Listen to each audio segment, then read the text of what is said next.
this is a interesting setup. This is the only way I could find to really add high frequency filtering that are set at 160 kilohertz. So that's a Sallen-Key filter, Butterworth response, and these take out high frequency energy from the circuit. That's a new addition. So this is the assembly I've been working on, and this is the precision power supply. What I added was this diode here. This is called a Zener diode, and it caps the voltage on the top rail at 8.2 volts.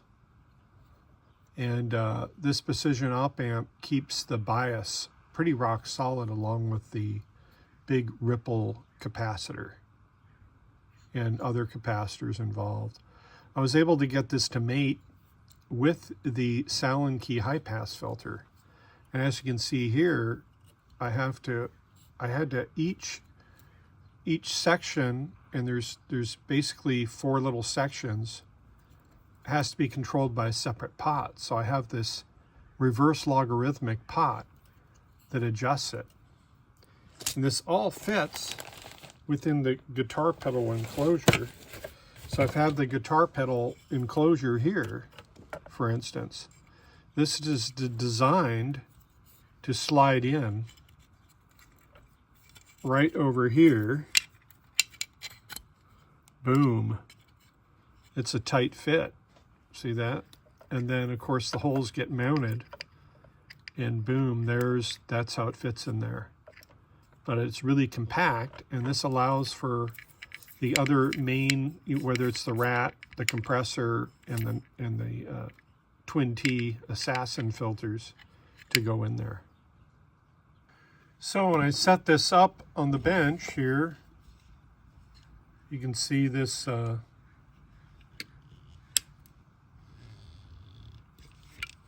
set up here. You can see it has 9 volts, and it's pulling 17 milliamps.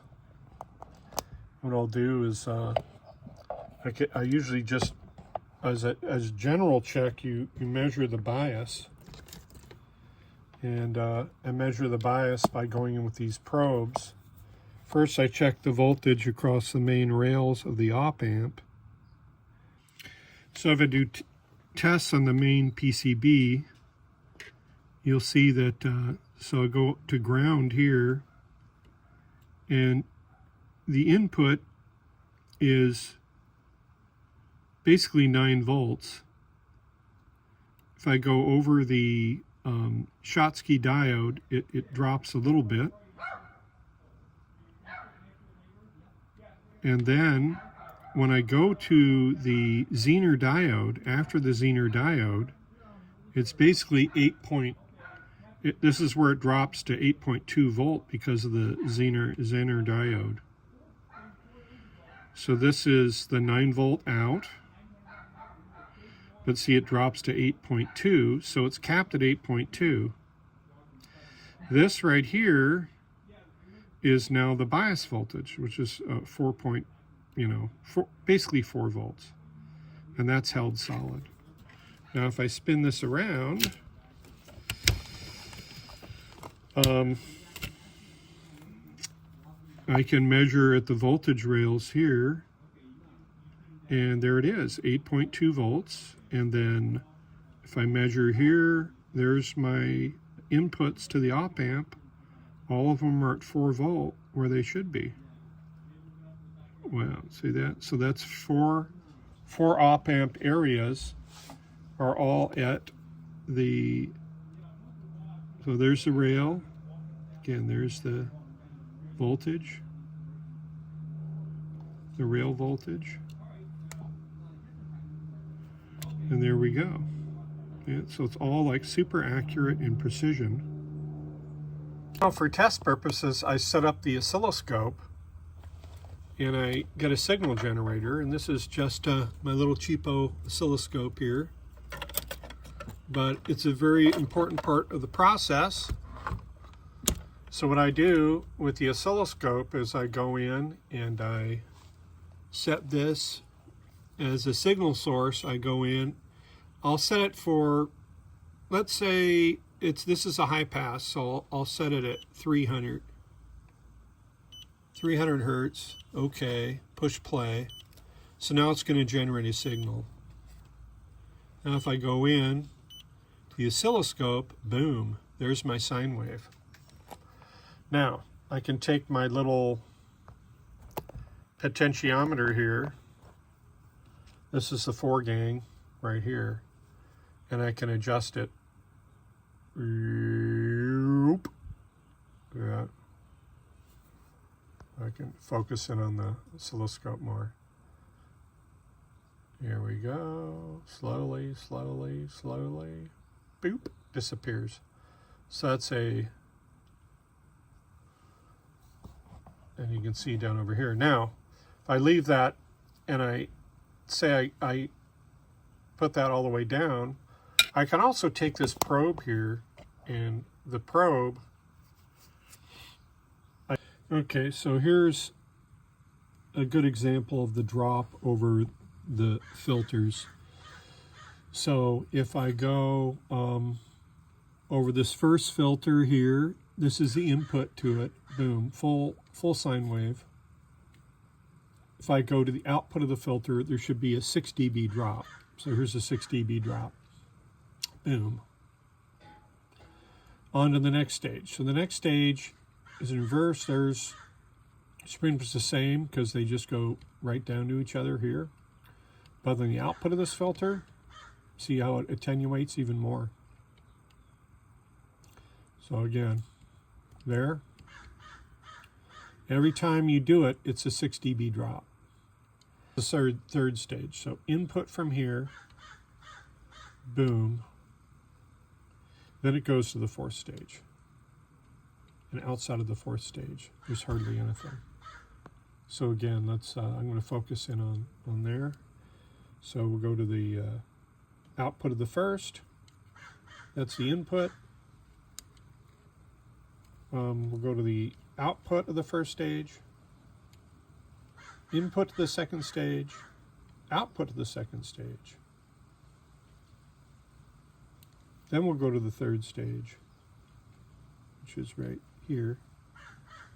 Input to the 3rd stage. Output to the 3rd stage. Input to the 4th stage.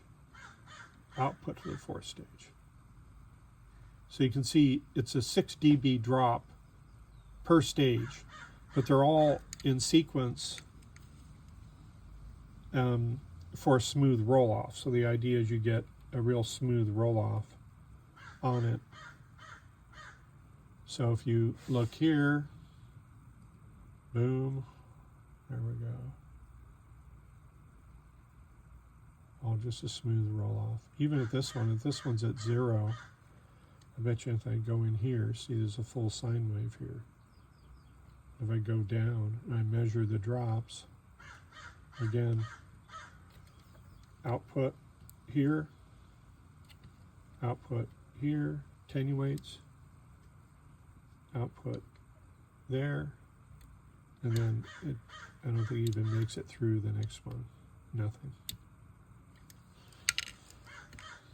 Well, thanks for watching the update on this. It's been quite a journey. You can see all the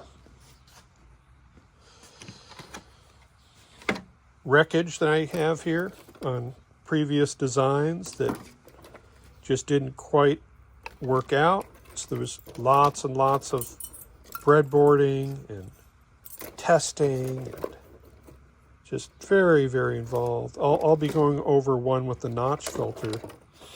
The original design I thought I could get by with just one TL072, but I found out for the filter to work properly, you actually need four operational amplifiers. So I had to go to the TL074 to get it to work properly. Here's all the latest epoxy coated tops.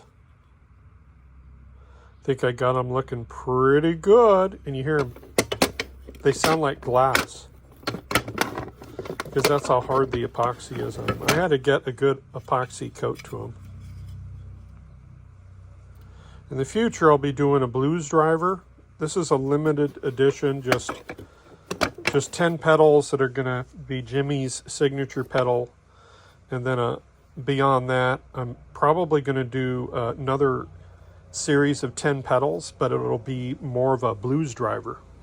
So I think people enjoy more of the blues type stuff. Anyways, thanks for watching.